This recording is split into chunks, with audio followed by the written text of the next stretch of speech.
Hey, what's up everybody? Welcome back to the channel. Today we are talking about our top 5 pre-spawn tips to help you catch more and bigger bass, right? Pre-spawn can be a really confusing time early and it can be feast or famine. A lot of guys are out there hitting big fish or no fish at all. So we're getting into our top 5 tips to help you in the pre-spawn. Let's dive into it.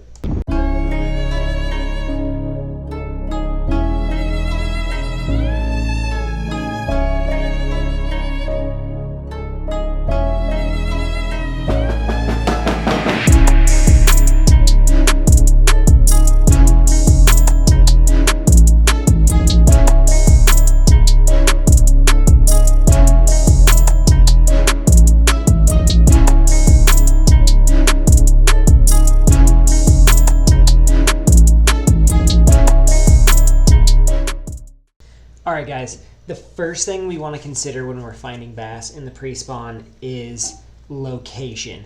Location is everything in the pre-spawn and it's going to determine your success versus your failure basically, because fish in the pre-spawn are grouping up in areas, so there's a lot of dead water out there and there's a lot of productive water. You got to figure out how to find the different places. Now, when I'm thinking about pre-spawn bass fishing, and when I'm considering location, one, I'm going to consider the actual weather conditions that I've been seeing leading up to the day that I'm going fishing, right? The big part of this is moon phase and sustained cold fronts or sustained warm fronts. Warm fronts are going to move fish up shallow to feed. Cold fronts are going to back them off. But before I can consider that, I also need to consider the moon phase. Fish spawn on a full moon. Crawfish spawn on a full moon. Baitfish spawn on a full moon. So moon phase has a big part to do with my general location, right? The warmer it's been, the shallower I'm going to look. The colder it's been, the deeper I'm going to look, generally speaking. If I'm towards a full moon, I'm going shallow. If I'm towards a new moon, I'm going a little bit deeper. That's going to be my general location starter point. Now, when I actually get on the water, I'm going to use what's called the triangle theory. So let's listen in to me talking about it. Get the boat going. That's number 3. Another fatty, another pale bass there, just moved up, right? That's 3 off this staging area. Let's keep it rolling right there, baby. Hey guys, let's talk about how we caught them today. Water is in the 55 to 60 degree range, which means that most fishermen, when they come out, are going to head straight to the pockets, straight to the channels, straight where they think fish are going to spawn. Now, today I didn't have that much time, but I knew I wanted to hook up some fish, so I chose to hit transition areas, right? And it ended up being the right call. Fish in those transition areas. So for fishing that V, most guys start in the bottom of the V. I started at the top and kind of worked my way in. I found them today in 5 to 6 feet in weed clumps.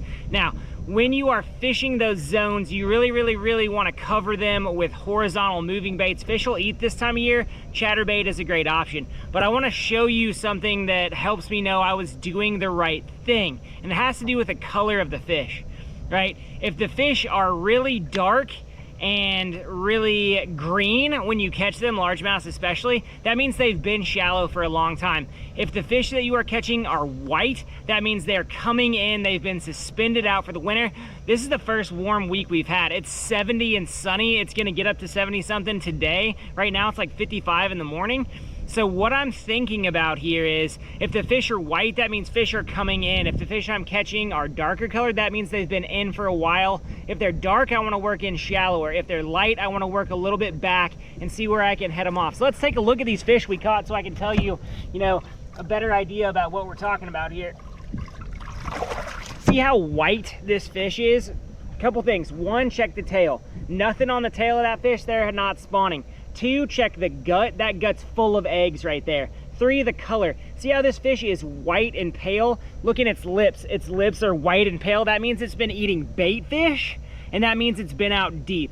If this fish was a dark black line, dark black back, it would be a fish that's shallow and I would want to push in. But now I know that transition zones are the areas that I want to hit just by looking at the fish, right? Also, if their lips are red, you need to be throwing a crawfish colored bait. This fish's lips aren't that red. He has been eating bait fish, right? So I want to throw a bait fish or bluegill profile. If those fish's lips are red this time of the year, throw that. All right, guys. So first off, we have location. Second off, we have transition zones that are going to be hotspots. Third, we've got learning from every fish. The fourth thing that I'm going to consider here is water clarity. Now, as the spawn gets closer, bass are going to move in shallower and try to find hard bottom clear areas that they're going to spawn in. Now, with that being said, water clarity becomes key. The darker the water, the shallower those fish are going to be. The clearer the water, the deeper those fish will spawn. I've seen fish spawn in 10 to 12 feet of water on Lake Maxinkuckee. I've seen largemouth spawn on Tippecanoe right here in a foot or less, right? Up under boat docks and up against seawalls and all kinds of things. Water clarity will determine where those fish are going to spawn. It also is going to determine where those fish hold at certain points of the year. So water clarity is very important, and it is very important in determining the depth of fish that you need to be looking for. Spawning is intuitive to fish, just like pre-spawn angling is intuitive to anglers. You can pick up baits, you can search areas, and find fish this time of the year by simply being aware of the location, the transition zones, and the water clarity. Now, the fifth one is bait selection, right? In clearer water, I want more realistic baits. In darker water, I want loud and vibrant baits. One of my favorite rigs this time of the year is the free rig. And I like the free rig a lot in post-spawn. Here you got the Berkeley Crazy Legs Chicker Craw, and it is one very natural, realistic bait, but two, it is very, very, very subtle, but loud at the same time. It does a fantastic job of creating a view for the fish that looks different from a lot of things that they've seen. I have a lot of success free rigging the Chigger Craw this time of year and free rigging the Havoc Pit Boss, right? Really enjoy this bait underwater. It does a really good job for me. Now, as that water temperature creeps up into the 50s, crawfish style baits and crawfish colored baits are going to move into the rotation. Just like I talked about earlier, in cold water, they're eating bait fish, they're eating bluegill. In that warming 50 to 60 range, crawfish are going to come out. They're going to start molting on the full moon. Your crawfish bite is going to go off. This is where the finesse jig on hard spots or the Ned rig is going to shine. Here you can see the biggest fish I caught on Tippy Lake a couple years ago on a Ned rigged craw style bait.